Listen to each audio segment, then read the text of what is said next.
ભાઈ શું જોરદાર દેખાય છે. એક good morning guys, good morning from statue of unity. તો અત્યારે છે આપણે સ્ટેચ્યુ ઓફ યુનિટી. ગઈકાલ રાતે જ આવી ગયા હતા અને હવે આજે જવાનો પ્લાન એવું છે કે બટરફ્લાય ગાર્ડન અને કેક્ટસ ગાર્ડન, જ્યાંથી ડેમનો બેસ્ટ વ્યૂ આવે છે, ત્યાં જવાનું છે. બિકોઝ અત્યારે ડેમના ઓલમોસ્ટ બધા જ ગેટ ઓપન છે, પાણી એકદમ વધારે છોડ્યું છે. સો એ જે નજારો છે તે કેક્ટસ ગાર્ડનથી સૌથી બેસ્ટ જોવા મળે છે. બટરફ્લાય અને કેક્ટસ ગાર્ડન જવાની ટિકિટ તમે ઓનલાઈન બી બુક કરી શકો છો સ્ટેચ્યુ ઓફ યુનિટીની વેબસાઇટ પરથી. લિંક હું ડિસ્ક્રિપ્શન બોક્સમાં આપી દઈશ અને ત્યાં જઈને પણ ટિકિટ લઈ શકો છો. પણ આજે એવા ન્યૂઝ છે કે ગઈકાલે આખી રાત વરસાદ ચાલુ હતો, અત્યારે તો બંધ છે. સો ડેમના 23 ગેટ્સ ઓપન છે એટલે પાણી વધારે છે. સો અમુક જગ્યાએ રિસ્ટ્રિક્શન છે. જોઈએ બટરફ્લાય ગાર્ડન ને કેક્ટસ ગાર્ડનમાં શું સિચ્યુએશન છે, ત્યાં જઈને ખબર પડશે. પ્લાનમાં થોડો ચેન્જ છે. હવે પહેલાં અંબા માતાનું એક મંદિર છે, નાની અંબાજી કરીને, ત્યાં જવાનું છે પહેલાં જીવનપુરા. પછી જઈશું કેક્ટસ ગાર્ડન. પાણી તો જુઓ કેટલું બધું પાણી છે. આખા ડેમ તો હોય જ છે ગોટું, અમે 12 માસ હોય છે. પણ આ પેલા દરવાજાને લીધે વધારે. ના ના, ઓ ભાઈ શું સીન છે. ડિસ્કો લાવ્યો પાછો. હા,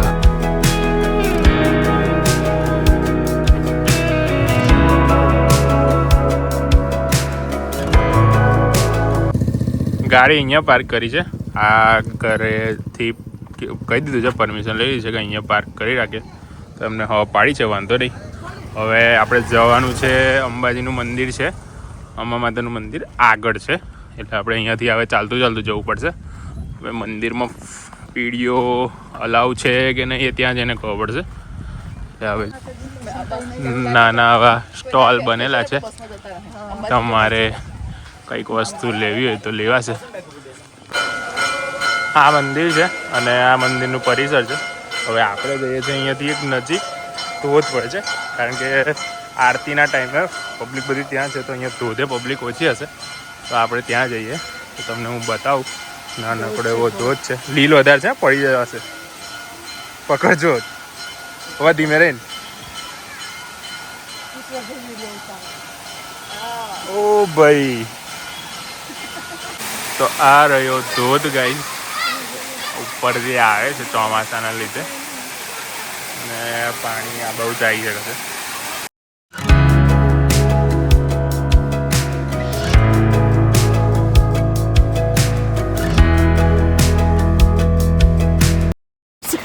દર્શન કરી લીધા છે, હવે જઈએ છે ગાડી બાજુ. વરસાદ બહુ છે એટલે છત્રીમાં છે મેરે મમ્મી. ગાડી અહીંથી થોડી દૂર છે, તો હવે ગાડી તરફ જઈએ છીએ. પછી હવે જઈશું કેક્ટસ ગાર્ડન.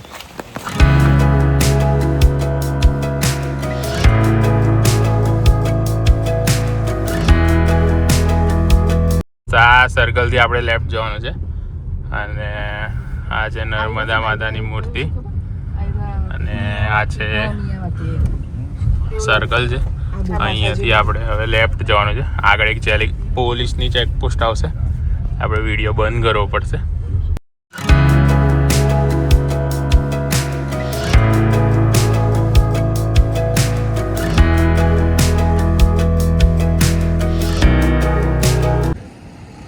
ગાઈસ એક વ્યૂ બતાવું તમને. અરે આપણી ગાડી અને આ છે world tallest statue, Sardar Vallabhbhai પટેલની મૂર્તિ, સ્ટેચ્યુ ઓફ યુનિટી. અને પાણી જુઓ ગાઈસ, બહુ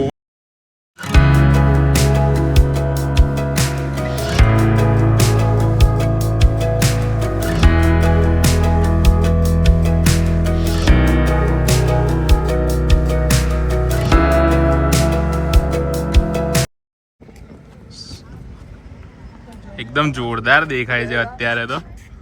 હવે આપણે અહીંયાથી જઈશું કેક્ટસ ગાર્ડન ઓપોઝિટ સાઈડ, અને ત્યાંથી દેખાશે સરદાર વલ્લભભાઈ પટેલની મૂર્તિ. આ મારી મમ્મી છે, પપ્પા છે, બધા એકબીજા વિડીયો કોલ કરીને બતાવે છે. પાણી બહુ જ બધું છે. પણ હવે અહીંયાથી આપણે જવાનું છે લેફ્ટ. રાઈટ સાઈડ સુરપાણેશ્વર અને લેફ્ટ સાઈડ ઝરવાણી અને ત્યાંથી કેક્ટસ ગાર્ડન.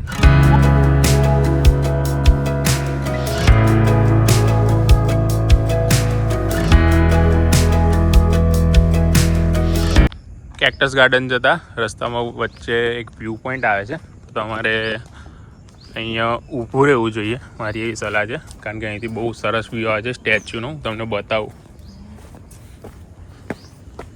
ઓ મસ્ત દેખાય છે ને અહીંથી, એકદમ એમ મોટું.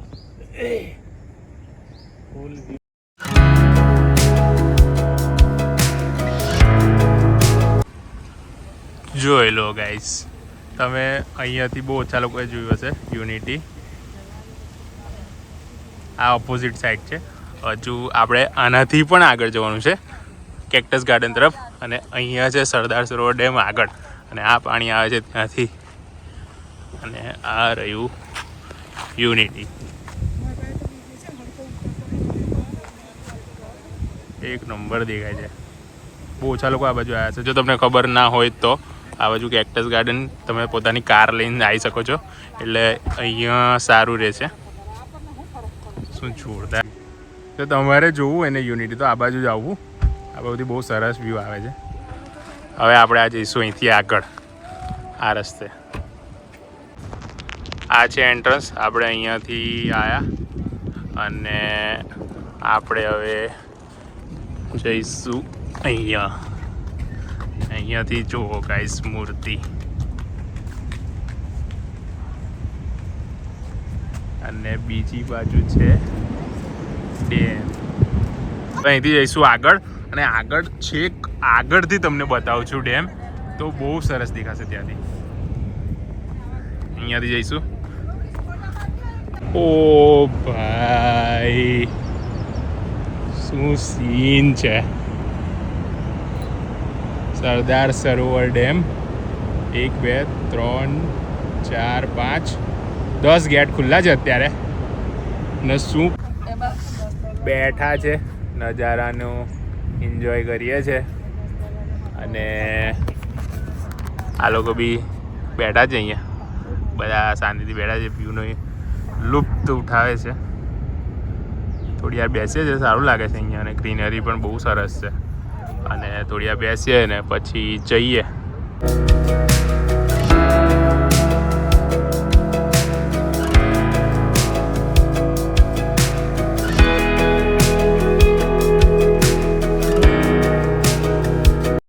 તો તમે અહીંયા, મારી તો એવી સલાહ છે કે તમે અહીંયા છે ને ગાડી લઈને જાઓ. તમે ઓનલાઈન ટિકિટ બુક કરાવી દો. એડલ્ટની 60 રૂપિયા અને ચિલ્ડ્રન માટેની 40 રૂપિયા છે, અને ઓનલાઈન તમે બુક કરાવી શકો છો. અને એક બેનિફિટ એવો રહેશે એમાં કે તમે પોતાની ગાડી લઈને આવી શકશો, અને ફોટો તમે તમારી રીતે પડાવી શકશો. જ્યાં તમારે ઊભું રહેવું ત્યાં ઊભા રહી શકશો. એટલે મારી તો એવી સલાહ છે કે એકવાર અહીંયા જરૂરથી વિઝિટ કરવું. લોકો યુનિટી જાય છે, વ્યૂઇંગ ગેલેરી જાય છે, પણ એની અપોઝિટ સાઈડ તમારે આવવું જરૂરી છે. ત્યાંથી પણ સારો વ્યૂ આવે છે. એટલે જો તમે નેક્સ્ટ ટાઈમ અહીંયા આવવાનું પ્લાન કરતા હોય તો કેક્ટસ ગાર્ડન જરૂરથી આવો.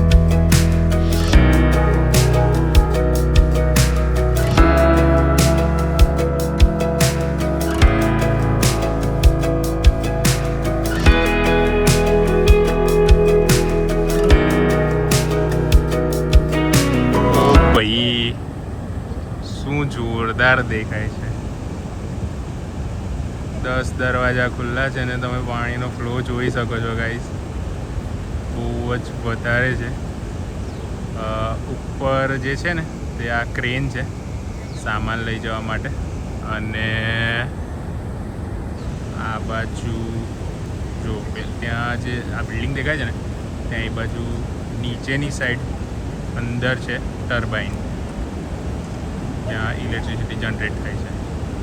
અને આ ત્યાં તમે છે ને ઊભા રહીને પાછળનો વ્યૂ જોઈ શકો છો.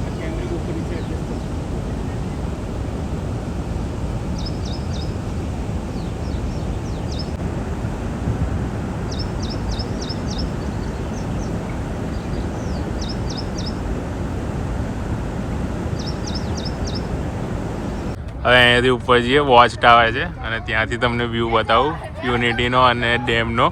પપ્પા લોકો જાય છે, આપણે હોય જઈએ ઉપર. વોચ ટાવર પર આવી ગયા છે ને હવે તમે જોઈ શકો છો નજારો. આ છે સરદાર સરોવર ડેમનો નજારો ને આ બાજુ છે આ કેક્ટસ ગાર્ડન આખું આગળ છેક સુધી છે. શું જોરદાર દેખાય છે. અને હવે તમને સ્ટેચ્યુ બતાવું.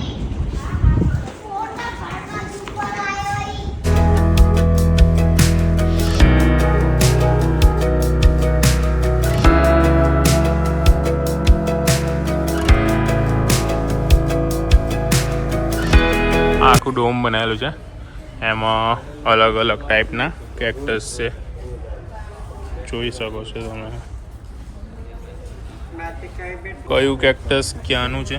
આ કેક્ટસ છે જાપાનનું, પછી આ છે આર્જેન્ટિના, પછી આ છે એરિઝોનાનું છે.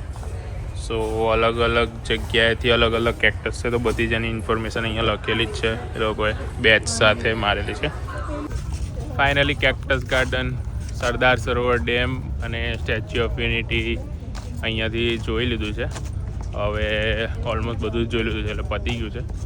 હવે જઈએ ઘરે ને બહાર નીકળીને પહેલાં કંઈ ખાવું પડશે. અંદર કશું તમારે ખાવાનું નહીં લઈને અવાય, સો તમારે બહાર જ ખાવું પડશે. અહીંયા છે એક અમૂલનો સ્ટોર જ છે આર્યો, બસ તો આઈસ્ક્રીમનું જ મશીન. તમે પોતાની સાથે જે જમવાનું લાવ્યા તો એ જ. એક દિવસ એક જ જોવાય.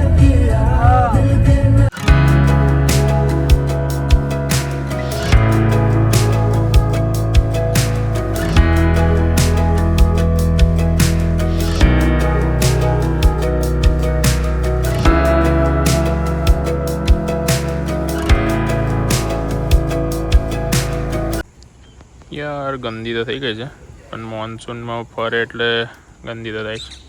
કંઈ નહીં, વોશ કરાવી દઈશું. કંઈ નહીં. વિડીયો ગમ્યો તો લાઈક કરજો, શેર કરજો, સબસ્ક્રાઈબ કરજો. ખાસું બધું આજે ફર્યા.